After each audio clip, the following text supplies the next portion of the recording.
Imagine a mighty island empire beyond the known world, a place of glittering temples, advanced technology, and unmatched power. And then, one terrible day, it vanishes beneath the sea. This is the legend of Atlantis. For over 2,000 years, people have asked the same questions. Was Atlantis a real place? Did an entire civilization really disappear in a single day and night? Or is it all just a brilliant philosophical story that grew into one of history's greatest myths? The only ancient source that truly describes Atlantis in detail is the Greek philosopher Plato, writing in the 4th century BCE. He tells the story in 2 dialogues, Timaeus and Critias. According to Plato, the story came from the Athenian statesman Solon, who supposedly heard it from Egyptian priests during a visit to Egypt around 600 BCE. Solon brought the tale back to Greece, and generations later, it reached Plato. In Plato's account, Atlantis was a large island beyond the Pillars of Heracles, what we now call the Strait of Gibraltar. It was the center of a powerful naval empire, ruling over many islands and parts of the mainland. The island was rich in resources, metals, especially a mysterious one called orichalcum, fertile fields and magnificent buildings. Plato describes its capital in striking detail. There were concentric rings of land and water, with bridges and canals connecting them. There were temples covered in shining metals, and at the heart of it all stood a great temple to Poseidon, decorated with gold, silver, and orichalcum, where bulls were sacrificed in honor of the god. Atlantis, Plato says, was once virtuous and just. Its people lived with moderation and followed the laws of the gods. But over time, they became corrupt, greedy, and obsessed with power. Eventually, Atlantis tried to conquer much of the Mediterranean, including Athens.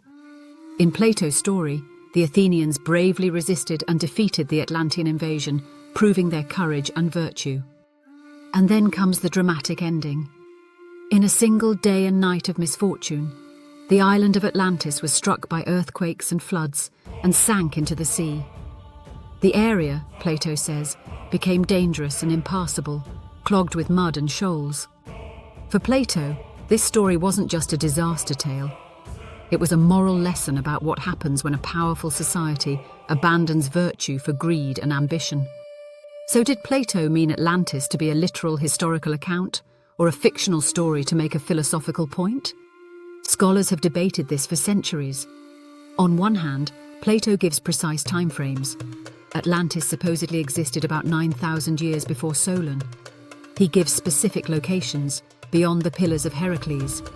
He even includes detailed measurements and descriptions of the island and its capital. All of that sounds like history, but there are problems.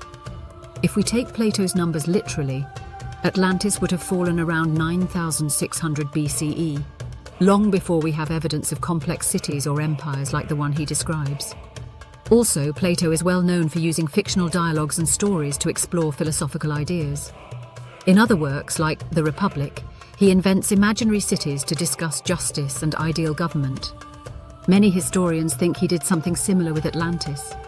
Plato may have taken bits of real geography, mixed in typical Greek fears of earthquakes and floods, added Egyptian and Near Eastern flood myths, and built a symbolic story about moral decline and divine punishment.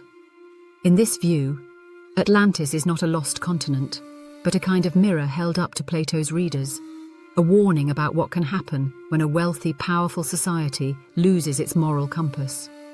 Still, others argue that there may be seeds of memory of real events buried inside the story. That's where things get interesting. The ancient Mediterranean world was no stranger to catastrophe. Earthquakes, volcanic eruptions, and tsunamis were a fact of life. One of the most dramatic events we know of is the eruption of Thera, modern Santorini, around 1600 BCE, give or take a few decades. This was one of the largest volcanic eruptions in human history. It likely blew apart most of the island, triggered massive tsunamis, sent ash across the region, and badly damaged the nearby Minoan civilization on Crete. On Santorini itself, archaeologists uncovered the city now called Akrotiri, with multi-story buildings, paved streets, and beautiful wall paintings, a sophisticated Bronze Age society frozen in volcanic ash. To later Greeks, Hearing distant echoes of this disaster, it might have sounded like a civilization destroyed by the sea. Some scholars suggest that Plato, or the traditions he drew on, could have been influenced by fading memories of Thera's eruption and the decline of Minoan power. Atlantis, in this interpretation, is not a literal island in the Atlantic, but a mythologized memory of a real Aegean catastrophe. Other possibilities have been proposed too. Major earthquakes that shattered cities along the Greek coast, sudden sea level changes drowning low-lying areas, even floods in Egypt or the Near East. None of these can be firmly identified as Atlantis, but they show that Plato lived in a world with plenty of real examples of nature abruptly destroying human settlements. It doesn't take much imagination to turn those disasters into a grand story about a proud island empire swallowed by the sea. Even if Plato meant Atlantis as a moral tale, many people since ancient times have taken it as literal geography and tried to find it. Over the centuries, Atlantis has been placed in the Atlantic Ocean, west of the Strait of Gibraltar, on the island of Santorini, on Crete, in southern Spain near the Doñana wetlands, in the Azores in the Caribbean, and even as far away as Antarctica or the Sahara Desert. Almost anywhere with mysterious ruins, unusual geology, or a compelling landscape has been proposed as Atlantis at some point. In the 19th and early 20th centuries, a wave of books and pamphlets insisted that Atlantis was real. Writers connected it to the origins of Egyptian civilization, to the Maya and Aztec cultures in the Americas, or even to an advanced prehistoric global society. As archaeology and geology developed, most of these claims ran into serious problems. We now know the Atlantic Ocean floor does not hide a sunken continent that disappeared in human times. Ancient civilizations have local origins we can trace through artifacts, DNA, and language. Many mysterious sites are now well understood in their own cultural context, without needing an Atlantean explanation. Still, the search for Atlantis continues in popular media. New documentaries, websites, and books frequently claim to have finally found the lost city, usually based on interpreting vague shapes in satellite images, misreading natural formations as man-made ruins, or stretching Plato's text far beyond its original meaning. So far, no serious archaeological evidence confirms the existence of a massive, highly advanced island civilization that suddenly vanished beneath the ocean within the time frame humans were building cities.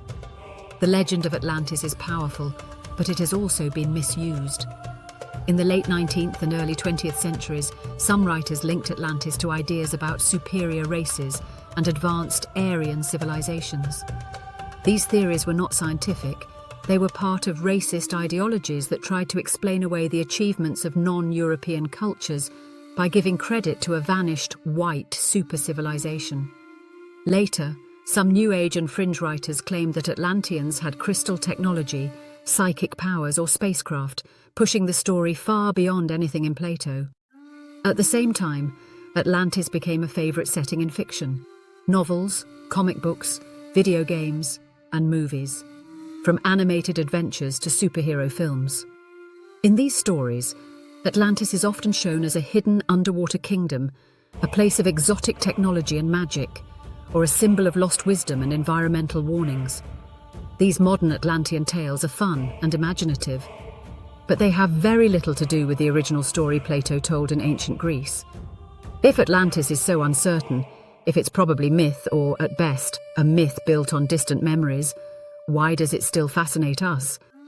Part of the answer lies in what Atlantis represents. Atlantis is a perfect stage for thinking about hubris, the dangers of overconfidence and greed. It is a story about nature's power, where even a mighty empire can vanish in a single day and night. It is a symbol of lost knowledge, the haunting idea that humans once knew and built things we can only dream of today. It also taps into something deeper. We live on a planet where we constantly discover new ruins beneath the jungle, cities under sand, and shipwrecks on the ocean floor. We know that most of human history has left only faint traces. So the idea that somewhere out there, under the waves or buried in forgotten layers of earth, there might be a missing chapter of our story. That's incredibly compelling. Atlantis gives shape to that feeling. So, was Atlantis real? If you ask most historians and archaeologists, they'll tell you, Atlantis, as Plato described it, was almost certainly not a literal lost continent. It was a powerful myth, perhaps coloured by memories of real disasters, used to explore ideas about justice, power, and catastrophe. But in another sense, Atlantis is real. It lives in our imaginations, in the questions we ask about vanished cultures and lost knowledge, and in our awareness that civilizations, no matter how great, can be fragile. Whether Atlantis was a real place may matter less than what the story still says about us. Our ambition, our vulnerability, and our enduring hope that somewhere, beneath the waves or in the shadows of the past, there are still great mysteries waiting to be discovered.